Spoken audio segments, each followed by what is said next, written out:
नमस्कार, अनिशाज रेसिपी मराठीमध्ये आपलं पुन्हा एकदा मनापासून स्वागत आहे। आज मी तुम्हाला रेस्टॉरंट स्टाईल पनीरची भाजी करायची सांगणार आहे। खूप सोपी रेसिपी आहे आणि आपण रेस्टॉरंटमध्ये भाजी खातो सेम तशीच भाजी आज मी तुम्हाला घरी करायची सांगणार आहे। खूप सुंदर अशी भाजी होते। चला तर मग आता आपण रेसिपीला स्टार्ट करूयात। तर सगळ्यात पहिल्यांदा पनीरची भाजी करण्यासाठी मी इथे मोठे 3 कांदे आहेत ते स्लाइस करून घेतलेले आहेत आणि छोटे 3 टोमॅटो आहेत तेही मी कट करून घेतलेले आहेत। इथे मी कांदे आहेत ते सगळ्यात पहिल्यांदा भाजून घेणार आहे। त्यासाठी आपण कांदे क्रश करून घ्यायचे आहेत, म्हणजे कांदे व्यवस्थित असे भाजले जातात आणि पटकन भाजले जातात। त्यामुळे कांदे हे सगळे असे वेगवेगळे करून घ्यायचे आहेत। आपण अशी छान थिक भाजी करणार आहोत आणि मी आज तुम्हाला 4 लोकांसाठी पनीरची भाजी करायची सांगणार आहे। तुम्हाला जेवढी भाजी करायची असेल तेवढं तुम्ही कांदा आणि टोमॅटो ॲडजस्ट करू शकता, कमी किंवा जास्त घेऊ शकता। आता सगळे कांदे असेच क्रश करून आपण मोठ्या गॅसवरती हे भाजून घेणार आहोत। अगदी 10 ते 15 मिनिटांमध्ये आपले कांदे छान असे गोल्डन होतात। आता मी सगळे कांदे यामध्ये टाकलेले आहेत। आता आपण सारखं मध्ये मध्ये याला मिक्स करत राहायचं आहे आणि 10 ते 15 मिनिटं असं मोठ्या गॅसवरती कांदे आपले गोल्डन करून घ्यायचे आहेत। आता तुम्ही बघू शकता 10 ते 15 मिनिटांनंतर आपले कांदे आहेत ते छान असे गोल्डन झालेले आहेत। यामध्ये आता आपण 4 ते 5 अद्रकचे तुकडे आणि 5 ते 6 लसणाच्या पाकळ्या टाकलेल्या आहेत। यालाही छान असं 2 ते 3 मिनिटं परतून घ्यायचं आहे आणि पुन्हा एकदा भाजून घ्यायचं आहे। आता 2 ते 3 मिनिटांनंतर आपण यामध्ये आता टोमॅटो आहे ते कट केलेले टोमॅटो यामध्ये टाकूयात। जेवढा आपण कांदा घेतलेला आहे त्याच्या अर्धे आपण टोमॅटो घेतलेले आहेत। आता हे फक्त टोमॅटो गाळ होईपर्यंत परतून घ्यायचे आहेत। मी इथे 5 ते 6 मिनिटं फक्त टोमॅटो परतून घेतलेले आहेत मीडियम गॅसवरती। आता 5 ते 6 मिनिटांनंतर तुम्ही बघू शकता आपले टोमॅटो छान असे गाळ झालेले आहेत। आता मी गॅस ऑफ करते आणि हे आपण थंड करून घेऊयात। आता आपले कांदा आणि टोमॅटो थंड झालेले आहेत। मी ते एका प्लेटमध्ये काढून घेतलेलं होतं। आता आपण याची पेस्ट करून घेऊयात।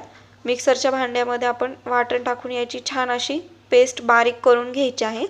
आता पनीरची भाजी करण्यासाठी सगळ्यात पहिल्यांदा आपण कढईमध्ये 5 ते 6 मोठे चमचे तेल गरम करून घ्यायचं आहे आणि जी आपण पेस्ट केलेली आहे कांदा आणि टोमॅटोची ती पेस्ट आपण यामध्ये टाकायची आहे। खूप जास्त तेल गरम करायचं नाही, नाहीतर पेस्ट टाकताना त्याचे शिंतोडे आहेत ते आपल्या अंगावरती येऊ शकतात। त्याच्यामुळे हलकं असं तेल गरम झालं की यामध्ये आपण वाटण टाकायचं आहे आणि ते व्यवस्थित असं पूर्णपणे तेलामध्ये मिक्स करून घ्यायचं आहे।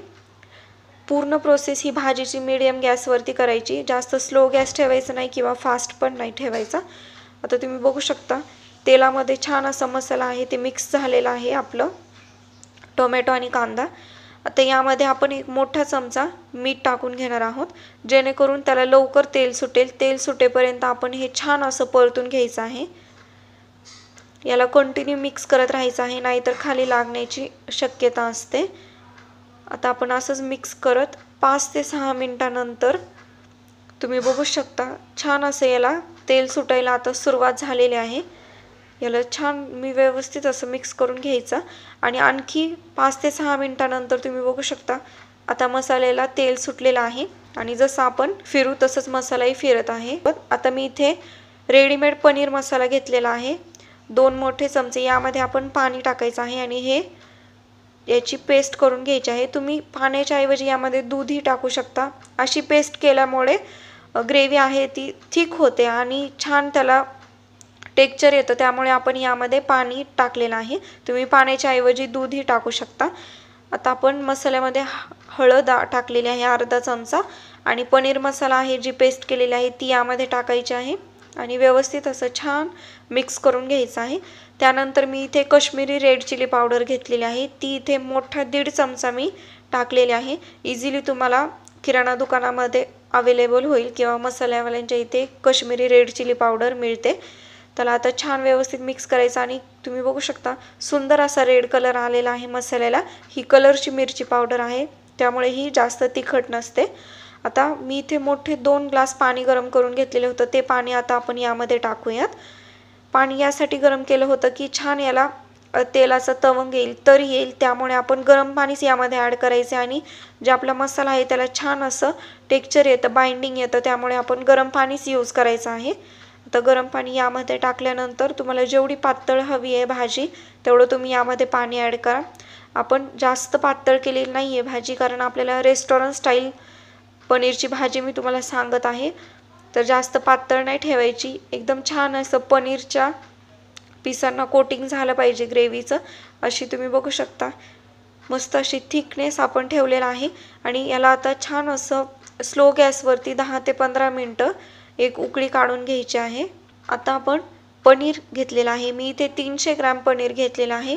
याचे मी तुम्हाला आता स्लाइस कट करून घेणार आहे. सगळ्यात पहिल्यांदा अर्धा इंच इतपत जाड मी पनीर ठेवलेलं आहे आणि हे सेम असं कट करून घ्यायचं आहे सेम साईजमध्ये. आणि तुम्ही बघू शकता असे मी कट करून घेतलेले आहेत मोठी स्लाइस. आता बाकीचं पनीर आहे ते आपण साईडला ठेवूयात आणि याला मधून एक स्लाइस करायचं आणि एक आडवं एक स्लाइस करायचं, म्हणजे एका पीसचे मी तुम्हाला इथे 4 तुकडे करून दाखवणार आहे. तुम्हाला जर असे मोठे हवे असतील तर तुम्ही मोठेही करू शकता, पण आपण जास्त मोठेही नाही आणि खूप छोटे असे बारीकही नाही, मीडियम असे करून घेतलेले आहेत पीस. आता आपण असंच बाकीचं पनीरही कट करून घेणार आहोत. आता मी हे पूर्ण पनीर एकदाच कट करून घेणार आहे. सगळ्यात पहिल्यांदा आपण याचे 2 तुकडे करून घेऊयात पनीरचे आणि 2 तुकडे केल्यानंतर त्या 2 तुकड्यांचे आपण पुन्हा एकदा 2 तुकडे करून घेणार आहेत. असंच आता आपण सगळं पनीर कट करून घेतलेलं आहे. हे आता वेगवेगळं करायचं आहे. छान असं मीडियम जाड आपले पनीरचे पीस ठेवलेले आहेत, खूप जाडही ठेवलेले नाही आहे आपण आणि खूप असे पातळही ठेवलेले नाही आहेत. तर तुम्ही बघू शकता पनीरच्या भाजीला छान अशी उकळी आलेली आहे आणि कलरही सुंदर आलेला आहे आणि तुम्ही बघू शकता तेलही मस्त असं सुटलेलं आहे भाजीला. आता ही भाजी एकदा छान अशी मिक्स करून घ्यायची आहे. तुम्ही बघू शकता मस्त अशी थिक झालेली आहे. आता यामध्ये आपण बारीक चिरलेली कोथिंबीर टाकणार आहोत. तुम्ही यामध्ये कस्तुरी मेथी टाकू शकता भाजी तयार झाल्यानंतर, पण कोथिंबीरने छान अशी ओरिजिनल टेस्ट येते भाजीला, त्यामुळे मी इथे कोथिंबीर टाकलेली आहे. आणि जे आता पनीरचे पीसेस आपण कट केलेले आहेत ते आपण हळूवार या भाजीमध्ये टाकायचे आहेत. आणि छान असं ग्रेव्ही आहे ती तुम्ही बघू शकता. याला आणखी थिकनेस येतो, थंड झाल्यानंतर भाजी आणखी थिक होते. आता आपण अगदी 5 मिनटं ह्याला एकदम स्लो गॅसवरती शिजवून घेणार आहे. पनीर जास्त वेळ ग्रेव्हीमध्ये शिजवून घ्यायचं नाही, नाहीतर ते रबर टाईप एकदम कडक होतं. त्यामुळे अगदी 5 मिनटानंतर तुम्ही बघू शकता छान अशी तरी आलेली आहे. मी गॅस ऑफ करते. फक्त 5 मिनटं आपण आता पनीर टाकल्यानंतर गॅस चालू होता, आता आपण गॅस बंद करतो. स्लो गॅसवरती पनीर यामध्ये शिजवून घ्यायचं आहे आणि तुम्ही बघू शकता मस्त असं झालेली आहे भाजी आणि ग्रेव्ही तुम्ही बघू शकता किती छान अशी रेस्टॉरंट स्टाईल याला थिकनेस आलेला आहे.